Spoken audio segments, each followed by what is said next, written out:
আসসালামু আলাইকুম রহমতুল্লাহি ওবরাকাতু। আলহামদুলিল্লাহ রব্বিল আলমিন ওসলাতু ওয়াসসালামু আলা সাইয়্যিদিল মুরসালিন ওয়া আলা আলিহি ওয়া সাহবিহি আজমাইন, আম্মা বাদ। প্রিয় দর্শক শ্রোতা ভাই বোনেরা, আশা করি আপনারা সকলে ভালো আছেন, আমরাও ভালো আছি। জামিয়া কাসিমের আঙ্গিনা থেকে আপনাদেরকে স্বাগত জানাচ্ছি। প্রিয় ভাই বোনেরা, ইউটিউবে আমার একটি বক্তব্য প্রচারিত হয়েছে, সেটা হলো সিজার নিয়ে।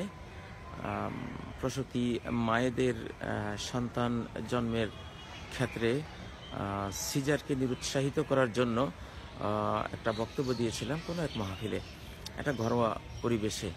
আসলে মাহফিলে যখন আমরা বক্তব্য দিই, সাধারণত যারা মাহফিলের প্রধান বক্তা হন তারা তো রাত 10:30, 11টায় তাদেরকে দেয়া হয়, অর্থাৎ ঘুমের টাইমে। তখন মাহফিলের পরিবেশটা এমন থাকে, সেখানে একটু বক্তব্য লাউডলি দিতে হয়, এমন কিছু কথাও বলতে হয় যেটা ওই সময়ের জন্য সেখানে উপযোগী, যেটা হয়তো জাতীয় পর্যায়ে হলে সেটা অন্যভাবে আমরা বলি। এখন ওই মাহফিলের বক্তব্যটা জাতীয় পর্যায়ে প্রচার করে আসলে এক ধরনের পরিবেশ, মাহফিলের পরিবেশ তো আর স্বাভাবিক ভাবে থাকে না, অন্যত্র থাকে না। তো সেই জন্য হয়তো সে কথাটি অন্যরকম মনে হয়েছে। তো আসলে বিষয়টি সিজার নিয়ে কথা বলেছিলাম। তো সেখানে আমি সৃষ্টি জগতের আল্লাহ তাআলার অন্যান্য সৃষ্টি, যেমন আমাদের সমাজে, আমাদের আশপাশে যে সৃষ্টিগুলো আছে, সেই সৃষ্টিগুলোকে আল্লাহ তাআলা কত সুন্দরে এই জন্মের মুহূর্তে তাদেরকে রহমত করেন, দয়া করেন, তারা এই মহাবিপদ থেকে তারা উদ্ধার পায়। সেই কথাটি টেনে তুলে এবং আমাদের আগের যুগের মায়েদের প্রসঙ্গ তুলে বলেছিলাম যে আমাদের কেন এটা হবে না, আমরা কি পাপ করেছি যে আমাদের বাংলাদেশে এখন যে অবস্থা, সেটা আসলেই একটা ভয়াবহ চিত্র। জাতিসংঘের যে পরিসংখ্যান দেখলাম, সেখানে 1000 মার মধ্যে যদি 15 জন সিজার করেন, এটা নর্মাল, 1000-এ 15 জন। কিন্তু বাংলাদেশে বেসরকারি ক্লিনিক, হাসপাতালগুলোর পরিসংখ্যান দেখলাম 80% জন। আপনি কি কল্পনা করতে পারেন, কোথায় 1000-এ 15 জন, তাও অমুসলিম সমাজের জন্য এটা নর্মাল। একটা মুত্তাকি মুমিন মুসলিম সমাজ তো আরো বেশি কম লাগবে, এরা আরো বেশি রহমত প্রাপ্ত আল্লাহ তাবারাকা ওয়া তাআলার। যেখানে এই প্রক্রিয়ায় আল্লাহ বলেছেন কুতিলাল ইনসানু মা আকফারা, মানুষের উপর অভিসম্পাত হোক, কিসে মানুষকে এত বড় কাফির, আল্লাহদ্রোহী বানিয়েছে। মিন আইয়ি শাইইন খালাকা, কোন বস্তু থেকে আল্লাহ তাকে সৃষ্টি করেছেন। মিন নুতফাতিন খালাকা, তাকে ভ্রূণ থেকে তিনি সৃষ্টি করেছেন। সুম্মা সাবিলা ইয়াসসারা, ভ্রূণ থেকে সৃষ্টি করার পরে, মাতৃ অস্তিত্বে তাকে সৃষ্টি করার পরে, সুম্মা সাবিলা ইয়াসসারা, পৃথিবীতে আসার পরটি এমন করেছেন যেটা সুগম, যেটা সহজ, যেটা সাবলীল। আল্লাহ নিজে বলেছেন, এটা নিজে দায়িত্ব নিয়েছেন যে মা যখন সন্তান প্রসব করবেন, এই করিয়ে দেয়ার ব্যবস্থা করিয়ে দেয়া, সহজ করে দেয়া, সুগম করে দেয়া, এটা তার জন্য কল্যাণকর করে দেওয়ার দায়িত্ব আল্লাহ নিয়েছেন। সূরা আবাসা ওয়া তাওয়াল্লার মধ্যে কত সুন্দর আল্লাহ বলেছেন সুম্মা সাবিলা ইয়াসসারা। তারপরে তো এখানে এটা তো আল্লাহর দায়িত্ব। সেই হিসেবে মুসলিমা মায়েরা যদি আমরা আল্লাহর উপর তাওয়াক্কুল করতে পারেন, আপনারা আল্লাহর উপর তাওয়াক্কুল করেন, আর আসলে একজন মা হিসাবে এই জিনিসগুলো অবশ্যই ঘরোয়া একান্ত পরিবেশ, যেখানে কোনো হায়ার বিপত্তি ঘটবে না, যেখানে যে মাতৃত্বকে ঢেকে রাখার, নারী জাতিকে ঢেকে রাখার যে ফরজ বিধান আল্লাহ তাআলা দিয়েছেন, যেটা আজকে শয়তান আর দাজ্জালের শতাব্দীতে এসে আসলে এগুলোর কোনো ভ্যালুই এখন নেই। এটা তো আসরুল কাসিয়াতিল আরিয়াত, পোশাক পরা উলঙ্গ নারীর যুগ। নবীজি বলে গেছেন ওয়াজহারা জিনা, চরিত্রহীনতা, ব্যভিচার বিশ্বব্যাপী বিজয়ী হয়ে যাবে। তখন চরিত্রতা, সতীত্ব এবং হিজাব, হায়া এগুলি পরাস্ত হয়ে যাবে। ইয়াফশুয়া জিনা, চতুর্দিকে এগুলো ছড়িয়ে পড়বে। তো এই ধরনের একটা ভয়ঙ্কর পরিবেশকে সামনে রেখে বাংলাদেশে যেটা হিসাব দেখলাম, যে 80% জন বেসরকারি ক্লিনিক, হাসপাতালে, আর টিভি থেকেও যেটা বক্তব্য শুনলাম, এবং সরকারও যেটার বিষয়ে উদ্বেগ প্রকাশ করে বলেছে অনাহুত কোনো সিজার হলে অবশ্যই সেটা আইনি ব্যবস্থা নেওয়া হবে। তো এই যে ভয়াবহ চিত্র, কোথায় 1015 আর কোথায় 100 জনের মধ্যে 80 জন, শতকরা 80। তো 1015 জন তো বাংলাদেশে কল্পনাই করা যায় না, 1800 জন পর্যায়ে চলে গেছে। এইভাবে যদি আমরা সবাই নীরব থাকি, তাহলে এক সময় হাজারে দেখা যাবে হাজারই সিজারে পর্যায়ে চলে যাচ্ছে। তো এই ভয়াবহ চিত্রকে সামনে রেখে আসলে কথাগুলো বলা হয়েছিল। কেউ যদি ব্যথা পেয়ে থাকেন, আমি দুঃখিত আসলে। সেই জন্য আমরা যখন কোনো কথা বলি, আমরা তো এই জাতির এখন বয়োজ্যেষ্ঠদের কাতারে চলে গেছি। মুরব্বীরা যখন কোনো কথা বলেন, একটু জাজালোভাবে বলেন, একটু কড়াভাবে বলেন। দেখুন, আল্লাহ তাবারক ওয়া তাআলার পক্ষ থেকে কথাগুলি, নবী সাল্লাল্লাহু আলাইহি সাল্লামের পৌঁছানো কথাগুলি তিনি কত কঠিনভাবে বলেছেন। বিশেষ কিছু ক্ষেত্রে, লা ইয়াদখুলুল জান্নাতা নাম্মামুন কাত্তাতুন, কোনো ছুকলখোর জান্নাতে যাবে না। মুসলিম সমাজে বলা হচ্ছে যে একজনের কথা আরেকজনের কাছে লাগিয়ে ফিতনা ফাসাদ সৃষ্টি করে, সে জান্নাতে যাবে না। অথচ সে যদি 1 জাররা ঈমান নিয়ে মারা যায়, জান্নাতে যাবে। কিন্তু কথাটা এত কঠিনভাবে বলা হলো, কারণ যেটা নিষিদ্ধ কাজ, এইটা কঠিনভাবে বলা না হলে সাধারণত এটার কোনো প্রভাব বিস্তার হয় না। তো সেজন্য লা ইয়াদখুলুল জান্নাতা নাম্মামুন, লা ইয়াদখুলুল জান্নাতা কাতিউ রাহিমিন, সহিহ বুখারী হাদিস, যে আত্মীয়তার বাঁধন ছিন্নকারী জান্নাতে যাবে না। বা ইন্নাল্লাহ হারামাল জান্নাতা আলা দায়ুস, যে পুরুষ তার নারীদের মধ্যে অশালীন কোনো কিছুকে সাপোর্ট করে, সেই দায়ুস, সে জান্নাতে যাবে না। কিন্তু আমরা তো জানি ঈমান থাকলে একদিন না একদিন জান্নাতে যাবেই। তারপরেও কথাগুলো কঠিনভাবে বলা হয়েছে যাতে মানুষ এগুলি থেকে বিরত থাকে।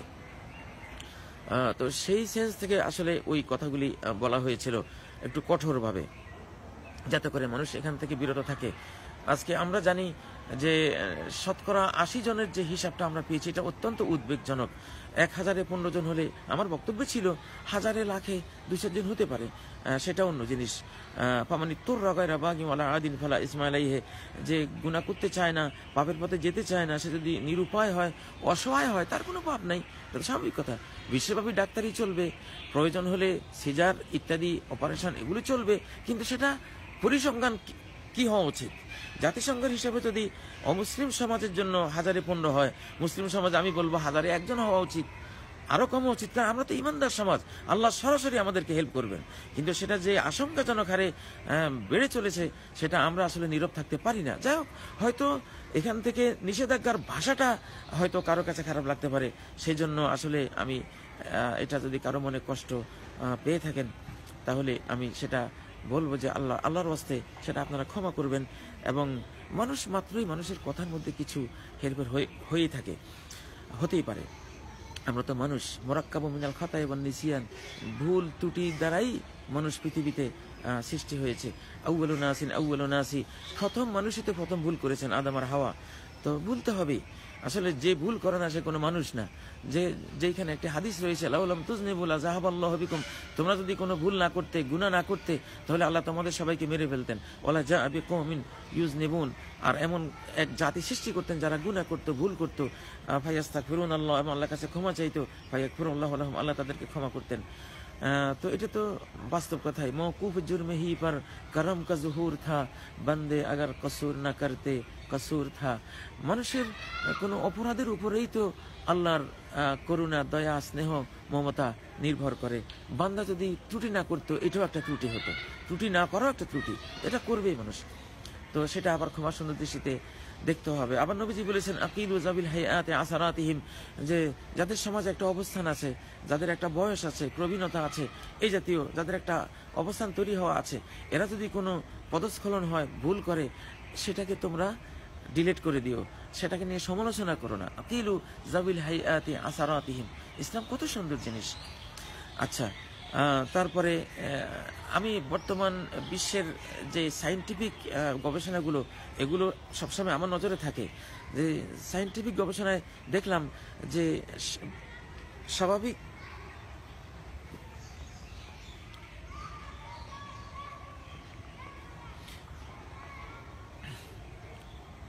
তোমরা ক্লাসে যাও, এই মোহাম্মদ যাও ক্লাসে যাও। তো এখানে ছোট্ট শিশুরা আসছে, ওই জন্য ওদেরকে সরিয়ে দিলাম, শিশুদের বিষয় না এটা। তো যাই হোক, এখানে যেটা দেখলাম যে স্বাভাবিক জন্মে শিশুদের মায়ের শরীর থেকে তারা পৃথিবীতে যখন আসে, এমন সব ব্যাকটেরিয়া আল্লাহ তাআলা তাদের সারা শরীরে মেখে দেন মায়ের দেহ থেকে, যেটা সারা জিন্দেগির জন্য তার সেফটি, তার নিরাপত্তা। কিন্তু যখন সিজারের পথে আসে, সে ওই ব্যাকটেরিয়া থেকে মাহরুম থাকে, বঞ্চিত থাকে। সেজন্য বর্তমান সায়েন্টিফিক জগৎ সিজার থেকে সরে আসতেছে।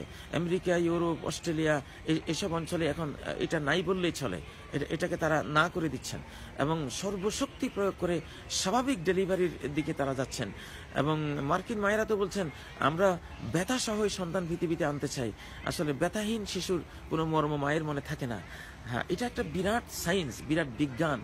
মা একটা শিশু পৃথিবীতে আনতে যে জীবন বিপন্ন করা ব্যথা বেদনা মা অনুভব করেন, সেজন্যই শিশুর প্রতি তার এত বেশি মমত্ব, স্নেহ, মায়া ওই ব্যথায় তৈরি করে দেয়, যেটা আল কোরআনের ঘোষিত সায়েন্স। এটা যে ওয়াদাআতহু উম্মুহু হামালাতহু উম্মুহু কুরহান ওয়া ওয়াদাআতহু কুরহা। আল্লাহ তাবারক ওয়া তাআলা আল কোরআনে বলছেন যে মায়ের এত শ্রদ্ধা কেন, মায়ের প্রতি ihsan কেন করবা? মা সন্তানকে গর্ভে ধারণ করেছে যেই 10 মাস 10 দিন বা যে পরিমাণ সময়, কত কষ্ট করে তাকে গর্ভে ধারণ করেছেন। আবার ওয়াদাআতহু কুরহা, সন্তানকে পৃথিবীতে প্রসবও করেছেন অত্যন্ত কষ্ট করে, বেদনা সহ্য করে, ব্যথা সহ্য করে। তো কুরহান মানে ব্যথা, বেদনা, কষ্ট। তো এটা তো জন্ম প্রক্রিয়াটাই কষ্টের। মা যখন প্রচন্ড ব্যথা সয়ে নিয়ে সন্তানকে পৃথিবীতে আনেন, তো এই কষ্টের ধনের প্রতি মায়ের যে কি স্নেহ, কি মমত্ব, কি মায়া, এটা তো বিশ্বব্যাপী আমরা দেখেছি। এজন্য মার্কিন নারীরা আজকে বলছে, না, আমরা ব্যথা সহই পৃথিবীতে সন্তান জন্ম দিতে চাই। আমি ধন্যবাদ জানাই মার্কিন নারীদেরকে, তারা যে আবার সেই মূল সন্তান জন্মের সৃষ্টিকর্তার প্রদত্ত যে প্রক্রিয়া, সেই প্রক্রিয়া তারা ফিরে আসতে চেয়েছেন। তা আমাদের মায়েদেরও উচিত আসলে এই দিকে ফিরে আসা। তো আসলে আমাদের বাংলাদেশের প্রেক্ষাপটের কারণেই এবং এই যে সিজারের যে অবস্থা এখন হয়েছে, এটা রাশ টেনে ধরা উচিত। আর আসলে মূল কথা কি, একজন মা যদি এই একটা সন্তান পৃথিবীতে আনতে তিনি মৃত্যুবরণও করেন, আল মাবতুন শাহিদ, নবী সাল্লাল্লাহু আলাইহি ওয়াসাল্লাম বলছেন, পেটের রোগে যে মারা যায়, ডেলিভারি কেসে যে মা মারা যান, শহীদই মরণ তার। এখানে তো মরতেই হবে, যখন শহীদই মরণ দিও আমারে, এটা তো বাংলাদেশের গানও আছে। তো আগের যুগের মায়েরা আসলে হায়া, লজ্জা, এক পুরুষদের সামনে গিয়ে এই অবস্থায় এইভাবে পতিত হওয়াকে তারা মৃত্যুর চেয়েও এটা কঠিন মনে করতেন। এই জন্য অনেক সময় তারা এই শহীদি মরণকে বেছে নিতেন। যাই হোক, আমরা চাই না যে আমাদের কোনো মা এই প্রক্রিয়া মারা যান। বাইসেন যদি কেউ মৃত্যুবরণ করেন, আল্লাহ তো তাকে পুষিয়ে দিবেন। আল মাকতুন শাহিদ, শহীদি মর্যাদা তিনি প্রাপ্ত হবেন। আসলে আল ফিতনাতু আসাদ্দু মিনাল কাতলি, আল ফিতনাতু আকবারু মিনাল কাতলি। কোনো পাপের পরিবেশে পড়ে যাওয়া, এটা নিহত হওয়ার চেয়েও মারাত্মক আল্লাহর কাছে। শিরিক, কুফর, কবিরা গুনাহ, বেহায়াপনা, বিভিন্ন অবাঞ্ছিত যেই পরিবেশ পরিস্থিতিগুলো মুমিনের জীবনে আসে, এগুলো তার যেখানে তার দিন ক্ষতিগ্রস্ত হয়, তার হায়া ক্ষতিগ্রস্ত হয়, তার ইজ্জত ক্ষতিগ্রস্ত হয়, এই অবস্থাগুলো মৃত্যুর চেয়ে আরো ভয়ঙ্কর। একসময় এটাই আমাদের সমাজে ছিল। এখন তো কোনো হায়া, লজ্জা, শালীনতা, সতীত্ব, নারীত্ব, মাতৃত্বের কোনো মর্যাদা তো বর্তমান জগতে নেই। কি অবস্থা হয়েছে বর্তমান পৃথিবীটা, এটা আমরা জানি। আসলে এগুলি দেখলে দুঃখ লাগে। সেই কারণেই হয়তো এই বিষয়গুলোর প্রতি যখন আমরা কথা বলি, একটু কড়াভাবে বলি, শরিয়ার ওই মেজাজটাকে তুলে ধরার জন্য। তো যাই হোক, আসলে সিজার নিয়ে বর্তমান যেই অবস্থা, আমাদের অধিকাংশ ডক্টররাও বলেন যে সিজার থেকে আসলে মুক্তি পাওয়া উচিত।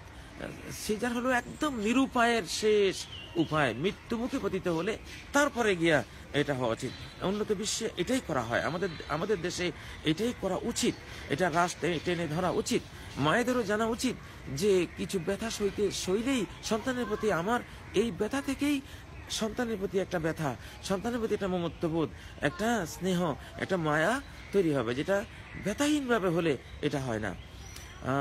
যাই হোক, আমি তারপরও আমাদের শিশুকালে আমরা যা দেখেছি, আমাদের যৌবনে যা দেখেছি, আমাদের জগৎ, আমরা পৃথিবীতে এসে আমরা মাতৃত্বকে যেভাবে দেখেছি, বা কোরআন যেভাবে বলেছে, বা বর্তমান বিশ্ব, সায়েন্টিফিক বিশ্ব যেভাবে এটাকে চাচ্ছে, সেই স্বাভাবিকতার দিকে ফিরে আসা প্রকৃতির দিকে ফিরে আসা, সৃষ্টি প্রকৃতির দিকে ফিরে আসা, ফিতরতে সালিমার দিকে ফিরে আসা, হায়া, শালীনতা বোধ, এইসব কিছুর দিকে ফিরে আসা। মাতৃত্বের প্রতি অপমান হয়, লাঞ্ছনা হয়, বা এক ধরনের এটা একটা অবাঞ্ছিত পরিবেশ তৈরি হয়। এসব পরিবেশ থেকে আমাদের মাতৃত্বকে, সন্তানদের পৃথিবীর আসার প্রক্রিয়াকে সেফ রাখা উচিত। আল্লাহ তাআলা তৌফিক দান করুন আমাদের সবাইকে। কোরআন ও সুন্নাহর দেয়া যে সুন্দর শালীন পরিচ্ছন্ন পবিত্র জীবন, সেই জীবনধারায় আমরা যাতে মান সম্মানী থাকতে পারি, আল্লাহ আমাদের তৌফিক দান করুন। সুবহানাকাল্লাহুম্মা ওয়া বিহামদিক, আশহাদু আল্লা ইলাহা ইল্লা আনতা, আস্তাগফিরুকা ওয়া আতুবু ইলাইক। আসসালামু আলাইকুম ওয়া রাহমাতুল্লাহি ওয়া বারাকাতুহু।